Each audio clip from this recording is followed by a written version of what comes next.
Hello नमस्कार। आज हम बात करेंगे जो भारतीय लोकसभा और हम लोग उसके इलेक्शन को लेके जो हमारी क्लासेस चल रही थी, तो हमने पिछले 7 लोकसभा इलेक्शंस के बारे में पढ़ लिया। आज हम बात करते हैं आज़ादी के बाद में जो 8वां लोकसभा इलेक्शन हुआ, तो हम उसके संदर्भ को लेकर पढ़ेंगे। ठीक है, इसके कार्यकाल में क्या क्या व्यवस्था हुई, कौन कौन सा टाइमलाइन, कौन सी इंपोर्टेंट घटनाएं थी देश दुनिया के अंदर, वो भी इसमें शामिल की गई है। ठीक है, और हमारी टॉप 100 सीरीज जो चल रही है यूट्यूब के ऊपर, आप इसको देख सकते हैं कि इसमें कंटेंट से कोई कॉम्प्रोमाइज नहीं है। अगर फैक्ट में अगर आगे पीछे कुछ मिस्टेक्स हो जाती है तो मैं आपको बता देता हूं कि जो मैंने, जैसे कहीं पर लोकसभा का अध्यक्ष है, उपाध्यक्ष है, राष्ट्रपति उपराष्ट्रपति है, महासचिव है, जो भी है, ठीक है, तो उन सबका टाइमलाइन मैंने पिछली वीडियो में दे रखा है। तो आप क्या कर सकते हैं कि उसमें जाके एक बार लिख सकते हैं। टाइपिंग में और इनमें एरर हो सकता है, ठीक है, इसीलिए आप थोड़ा सा ध्यान रखिए, लेकिन संभावना बहुत रेयर है। ठीक है, लेकिन उसके बावजूद भी अगर हो जाता है तब की, और अगर आपको ऐसा लगता है तो आप क्या कर सकते हैं, मुझे कमेंट कर सकते हैं। अब हम लोग पढ़ते हैं आगे। ठीक है, हम लोग पढ़ते हैं आगे। ठीक है, और यहां से शुरुआत करते हैं इसकी। पूर्व प्रधानमंत्री इंदिरा गांधी की हत्या के तुरंत बाद में, ठीक है, भारत में 24, 27 और 28 दिसंबर 1984 को आम चुनाव हुए। हालांकि असम और पंजाब में चल रहे उग्रवाद के कारण मतदान 1985 तक स्थगित कर दिया गया। इस बात का ध्यान रखना भाई। ठीक, पढ़ते हैं कि चुनाव जो है, राजीव गांधी इंदिरा गांधी के पुत्र थे, कि भारतीय राष्ट्रीय कांग्रेस जो आई लिखा होता था इंदिरा गांधी के लिए एक तरफा जीत साबित हुई, जिसने 1984 में हुए जो घटनाक्रम है उसमें आप देखते हैं कि टोटल सीटों में से इन 514 चुनाव में 514 सीट थे, तो इसमें से इलेक्शन के अंदर 404 सीटें जीती और बाद में हुए चुनाव में 10 और सीटें हासिल की। आंध्र प्रदेश राज्य की क्षेत्रीय राजनीतिक पार्टी एनटी रामाराव की तेलुगु देशम पार्टी दूसरी सबसे बड़ी पार्टी रही, जिसने 30 सीटें जीती और इस तरह राष्ट्रीय विपक्षी दल बनने वाली पहली क्षेत्रीय पार्टी होने का गौरव प्राप्त किया। तमिलनाडु की एआईएडीएमके ने आईएनसी के साथ गठबंधन में चुनाव लड़ा और 12 सीटें जीती। ठीक है, इंदिरा गांधी की हत्या और नवंबर 1984 के सिख विरोधी दंगों के तुरंत बाद मतदान हुआ, और जो इंदिरा गांधी की मृत्यु पर जनता के भारी शोक के कारण कांग्रेस जो आई थी के का भी समर्थन मिला, और सिख शोक के कारण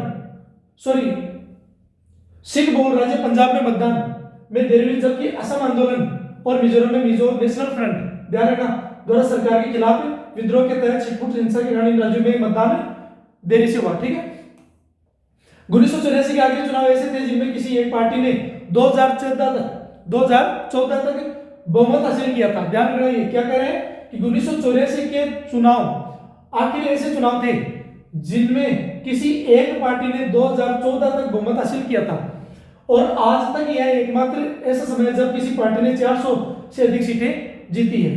ठीक है, पंजाब में चुनाव सितंबर 1985 में प्रधानमंत्री राजीव गांधी और अकाली नेता हरचंद सिंह लोंगेवाला के बीच 24 जुलाई 1985 को राजीव लोंगेवाला समझौते पर हस्ताक्षर के बाद में, ध्यान रखना, ये चुनाव पंजाब विधानसभा के चुनाव के साथ ही हुए थे, और असम में चुनाव सितंबर 1985 में असम समझौते पर अगस्त 1985 में हस्ताक्षर के बाद हुए थे।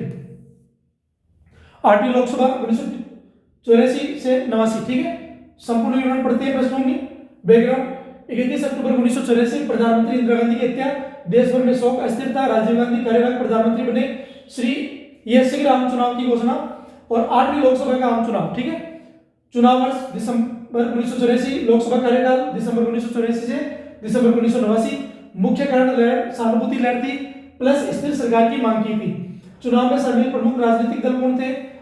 कांग्रेस आई राजीव गांधी, भारतीय जनता पार्टी बीजेपी, और भारतीय दल के घटक जनता दल के घटक लोकदल और सीपीआई सीपीएम, इसके अलावा डीएमके अकाली दल निर्दलीय। ठीक है, चुनावी परिणाम कौन जीता कौन हारा देख लेते हैं। इसमें विजेता कांग्रेस आई, सीटें 404, 543 सीटों में से अब तक की सबसे बड़ी जीत, मत प्रतिशत लगभग 48%। प्रधानमंत्री राजीव गांधी, पराजित कौन हुए? बीजेपी 2 सीटों से पराजित हुए, बीजेपी को 2 सीट, अन्य दल सीमित सफलता। प्रधानमंत्री राजीव गांधी, फिर कार्यकाल 31 अक्टूबर 1984, 2 दिसंबर 1989 तक, फिर विशेष स्वतंत्र भारत के सबसे युवा प्रधानमंत्री। मोरारजी देसाई है वो सबसे वरिष्ठ थे, और सबसे युवा प्रधानमंत्री राजीव गांधी। ठीक है, राष्ट्रपति और उपराष्ट्रपति, राष्ट्रपति के बारे में पढ़ते हैं, कौन थे? ज्ञानी जैल सिंह और कार्यकाल 25 जुलाई 1982 से जुलाई 1987।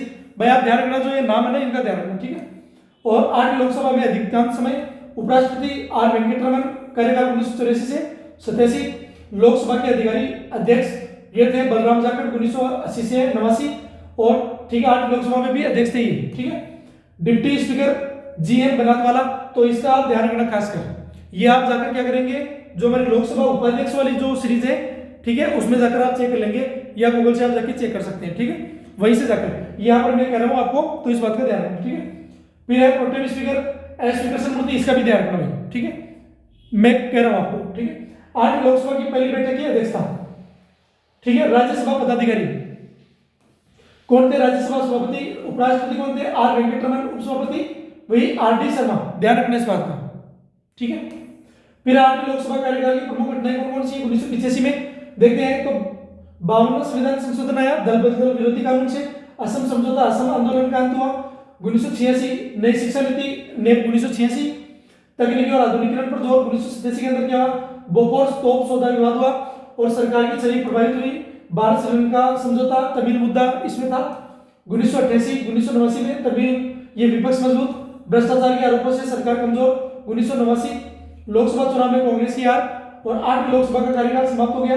मृत्यु 31 अक्टूबर 1984, इंदिरा गांधी की हत्या, और चुनाव से ठीक पहले इसी के बाद 8 लोकसभा बनी। कुछ इंपॉर्टेंट फैक्ट है, 1984 का चुनाव सानुमति लहर, कांग्रेस आई की रिकॉर्ड 404 सीटें। ठीक है, राजीव गांधी सबसे युवा प्रधानमंत्री, 52 संशोधन दल बदल विरोध पर रोक, और बोफोर्स कांड सरकार के पतन की भूमिका, और बलराम जाखड़ दीर्घकालीन लोकसभा अध्यक्ष। भारतीय राष्ट्रीय कांग्रेस का इतिहास 1984 से 89 एक बार देख लेते हैं। 84 में क्या हुआ? तो यह 31 अक्टूबर 1984 इंदिरा गांधी की हत्या, अपने सिख अंगरक्षकों द्वारा देश में शोक, अक्टूबर 1900 फिर है अक्टूबर नवंबर 1984 सिख विरोधी दंगे, फिर है विशेषकर दिल्ली में व्यापक हिंसा हुई। ठीक है, 31 अक्टूबर 1984 राजीव गांधी प्रधानमंत्री बने। फिर स्वतंत्र भारत के सबसे युवा प्रधानमंत्री, दिसंबर 1984 में क्या हुआ? 8 का लोकसभा चुनाव हुआ, कांग्रेस आई की रिकॉर्ड जी 404 सीटें, और सानुमति लहर का प्रभाव 1985 के अंदर क्या हुआ कि 15 अगस्त 1985 असम समझौता हुआ, असम आंदोलन का शांतिपूर्ण समाधान, अवैध प्रवासियों पर समझौता। ठीक है, फिर 52वां संविधान संशोधन अधिनियम, दल बदल विरोधी कानून, और राजनीतिक स्थिरता हेतु ऐतिहासिक कदम 1986, नई शिक्षा नीति, न्यू एजुकेशन पॉलिसी 1986, तकनीकी और जो व्यवसायिक शिक्षा पर जोर दिया गया, और साक्षरता मिशन की शुरुआत हुई। इस बात का ध्यान रखना। ठीक है, शाहबानो प्रकरण हुआ। ठीक है, मुस्लिम पर्सनल लॉ पर राष्ट्रीय बहस हुई, और संसद द्वारा कानून में संशोधन हुआ। ध्यान रखना भाई। ठीक है, 1987 ऑपरेशन पवन श्रीलंका के अंदर, और भारतीय शांति सेना की तैनाती हुई। श्रीलंका तमिल समस्या में भारतीय भूमिका रही।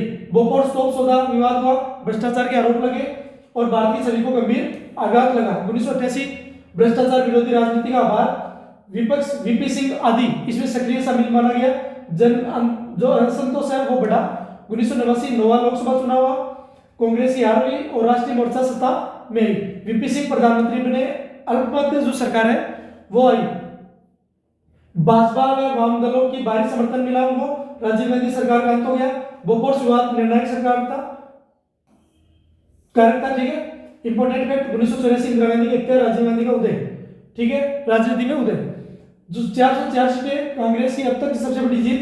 52वां संविधान संशोधन, दल बदल पर रोक, शाहबानो केस, कानून बहस, बोफोर्स कांग्रेस के पराजय का कारण, और 1989 गठबंधन राजनीति की शुरुआत। यहाँ पर क्या होता है हमारा, ये कंप्लीट होता है 8वां। ठीक है,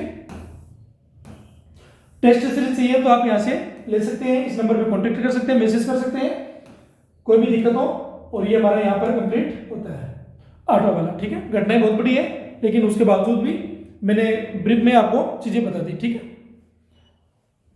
थैंक यू।